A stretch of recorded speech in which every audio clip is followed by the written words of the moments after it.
భారత ఆర్థిక వ్యవస్థ ఒకవైపున పరుగులు పెడుతూ ఉంటే, అదే ఆర్థిక వ్యవస్థ గురించి తప్పుడు ప్రచారాలు చేస్తున్నటువంటి వేళ చాడా శాస్త్రి గారికి సంబంధించిన ఒక కథనం చూద్దాం. చాలా మందికి తెలియని ఒక మంచి విషయం, మన దేశం గురించి మనం గర్వపడే విషయం చెప్తాను చదవండి.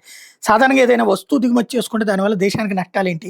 ఎంతో పొదుపుగా ఉపయోగించవలసిన ఫారెన్ ఎక్స్‌చేంజ్ అంటే డాలర్లు అనుకోండి ఖర్చు చేయాలి. దేశంలో ఉద్యోగ అవకాశాలు ఉండవు. ఉత్పత్తి చేయడానికి ఫ్యాక్టరీలు పెడితే ఆ ప్రాంతాలు ఆర్థికంగా అభివృద్ధి చెందుతాయి. లేకపోతే అభివృద్ధి ఉండదు. అంటే దిగుమతుల బదులు ఏ వస్తువైనా మనమే ఉత్పత్తి చేసుకుంటే డాలర్లు మిగులుతాయి, ఉద్యోగ అవకాశాలు పెరుగుతాయి, మరియు ప్రాంతాల అభివృద్ధి చెందుతాయి. అందుకనే మేక్ ఇన్ ఇండియా అనేది అంత అవసరం. ఒక ఉత్పత్తి రంగం మీద నిజాయితీగా దృష్టి పెడితే వచ్చే ఫలితాలు ఎట్లా ఉంటాయో అనేది మన దేశంలో మొబైల్ పరిశ్రమను ఉదాహరణగా చూద్దాం. 2014లో మోడీ ప్రభుత్వం వచ్చేసరికి దేశంలో 80,000 కోట్ల విలువ మొబైల్ అమ్మకాలు జరిగితే దానిలో సుమారు 20% అంటే 16,000 కోట్ల విలువ మొబైల్స్ దేశంలో అసెంబుల్ చేయగా, మిగతా 80% అంటే 64,000 కోట్ల విలువ మొబైల్స్ దిగుమతి చేసుకునేవాళ్ళు. సుమారు 1,050 కోట్ల విలువ గల మొబైల్స్ ఎగుమతి కూడా చేసేవాళ్ళు. అదే మోడీ మొదట 5 సంవత్సరాల పాలన పూర్తయ్యేసరికి 2019 దేశంలో మొత్తం మొబైల్ అమ్మకాలు 191,000 కోట్లు. దీనిలో దిగుమతులు ఎంత శాతమో తెలుసా? జస్ట్ 5%, అంటే కేవలం 10,000 కోట్లు మాత్రమే. అంటే మన దేశంలోనే 181,000 కోట్ల విలువ చేసే మొబైల్స్ తయారు చేసుకున్నాం. అలాగే 11,000 కోట్ల విలువ చేసే మొబైల్స్ ఎగుమతి చేసాం. అంటే దేశీయ అవసరాలకు సరిపోయి 1,60,000 కోట్ల విలువ చేసే మొబైల్స్ మనమే తయారు చేసుకున్నాం. సరే, ఇప్పుడు ప్రస్తుత పరిస్థితి ఈ సంవత్సరం మార్చికి మన దేశంలో తయారైన మొబైల్స్ విలువ 5,33,000 కోట్లు. అంటే మన దేశ అమ్మకాలకు సరిపోయే మొబైల్స్ అన్ని దాదాపుగా ఇక్కడ తయారైన మొబైల్స్ ద్వారా మీట్ అవ్వడమే కాకుండా 2,00,000 కోట్లకు పైగా విలువ చేసే మొబైల్స్ ఎగుమతి చేసాం. దీనిలో ఒక యాపిల్ ఫోన్లే 1,00,000 కోట్లకు పైగా విలువ గలవే ఎంత ఎగుమతి చేసాం. అంటే 2014లో మొబైల్ దిగుమతి చేసుకుంది 64,000 కోట్లు. ఫారిన్ ఎక్స్చేంజ్ ఖర్చు చేసుకుంటూ ఉంటే ఇప్పుడు 65,000 కోట్ల ఫారిన్ ఎక్స్చేంజ్కి మిగలవే కాకుండా మరో 2,00,000 కోట్ల ఫారిన్ ఎక్స్చేంజ్ మొబైల్ ఎగుమతుల ద్వారా ఆర్జిస్తున్నాం.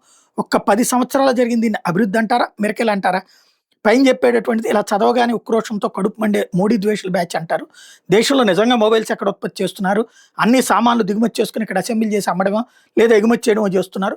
దానికి ఎంత ప్రచారం అవసరం ఉందని మోడీ ప్రభుత్వ పనితీరుని తక్కువ చేసి వెక్కిరించే విధంగా మాట్లాడుతుంది. అవును, వాళ్ళు చెప్పింది నిజమే. ఎక్కువ శాతం పాటు దిగుమతి చేసుకుని ఇక్కడ అసెంబ్లీ చేస్తున్నాం. అయినా దేశానికి పరోక్షంగా 3,00,000 కోట్ల ఫారిన్ ఎక్స్చేంజ్ వచ్చి దేశ ఆర్థిక వ్యవస్థకు సాయం చేస్తుంది కదా. పోనీ అసెంబ్లీ చేయడం మరీ ఇంత సులువైన పని అయితే 2014 ముందు సోనియా ప్రభుత్వం ఇదే పని ఎందుకు చేయలేదు అని అడిగితే వాళ్ళ దగ్గర జవాబు ఉండదు. ఎందుకంటే ఆ ప్రభుత్వానికి దిగుమతుల మీద ఉన్న సరదా సొంత ఉత్పత్తి రంగం మీద లేదు. ఇంకో సంగతి మీకు తెలుసా? ఏ దేశం కూడా, అంటే చైనా, కొరియా వంటి దేశాలు కూడా మొబైల్ ఫోన్కి కావాల్సిన వస్తువులన్నీ వాళ్ళే తయారు చేసుకుని పూర్తి మొబైల్ తయారు చేయరు. చాలా వస్తువులు దిగుమతి చేసుకుని మొబైల్ తయారు చేస్తారు. ఉదాహరణకు మన దేశంలో ఆపిల్ మొబైల్స్ తయారు అసెంబుల్ చేస్తున్నారు. మొదట్లో ప్రతి ఆపిల్ ఫోన్లో 95% వరకు దిగుమతి చేసుకున్న వస్తువులతో మొబైల్ తయారు చేసేవాళ్ళు. మెల్లిమెల్లిగా కొన్ని కాంపోనెంట్స్ దేశంలో తయారు చేయడం మొదలుపెట్టి ప్రస్తుతం ఆపిల్ ఫోన్లో 20% కాంపోనెంట్స్ మన దేశంలో తయారవుతున్నాయి. రాబోయే రోజుల్లో ఇంకా పెరుగుతుంది. మీకు బ్రహ్మరహస్యం ఏంటంటే, చైనా దేశం ఎప్పటి నుంచో, అంటే 24 సంవత్సరాల నుండి ఆపిల్ ఫోన్ తయారు చేస్తూ ప్రపంచ దేశాలకు ఎగుమతి చేస్తుంది. చైనా తయారు చేసే ఆపిల్ ఫోన్లో చైనా దేశంలో తయారయ్యే కాంపోనెంట్స్ శాతం ఎంతో తెలిస్తే విరగబడిన అవుతారు. ఆపిల్ ఫోన్ విలువలో ఈ మధ్య వరకు అవి కేవలం 2.5% మాత్రమే. ప్రస్తుతం సుమారు 7%, అంటే 93% పై దేశాలు, అంటే ముఖ్యంగా తైవాన్ మరియు కొరియాకు చెందిన వస్తువులు చైనాలో అసెంబ్లీ చేసి ఆపిల్ ఫోన్లు 24 సంవత్సరాలుగా చైనా ఎగుమతి చేస్తుంది తప్ప చైనాలో పూర్తిగా ఉత్పత్తి అయిన ఆపిల్ ఫోన్లు కావు. ఈ సంగతి నెహ్రూ కుటుంబ బానిసలకి, మావో అనుచరులకి తెలియదు అనుకుంటా. ఆపిల్ ఫోన్లు చైనాలో 24 సంవత్సరాల నుండి అసెంబ్లీ అవుతున్నా దేశీయ కాంపోనెంట్స్ శాతం ఇంకా జస్ట్ 7% ఉంటాయి.